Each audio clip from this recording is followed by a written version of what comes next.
என்னையா உன் ஃப்ரெண்டோட பையன் பர்த்டேக்கு போனில, நல்லபடியா முடிஞ்சுதா? ஆட்டுக்கறி போட்டாங்கடி, சிறப்பா முடிஞ்சது. சரி, எங்க அவளை காணும்? பின்னால வந்துட்டு இருக்குடி. அப்புறம் ஒரு நல்ல விஷயம் நடந்துச்சு. அந்த ஃபங்க்ஷன்ல ஒரு அம்மா தட்டு நிறைய சாக்லேட்டை வச்சுக்கிட்டு எடுத்துக்க சொன்னாங்க. எல்லாரும் எடுத்துக்கிட்டோம்.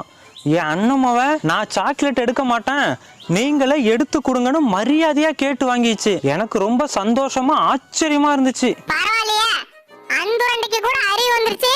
எல்லாம் என் வளர்ப்பியா, அப்படிதான் இருக்கும்.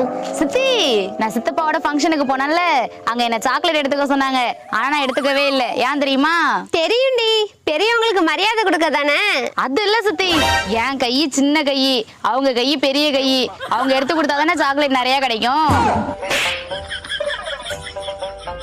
அதான பார்த்தேன், நாய் நக்கி தானே குடிக்கும். இன்னைக்கு நாகரிகமா நாற்காலியில உட்கார்ந்து குடிக்குதேன்னு.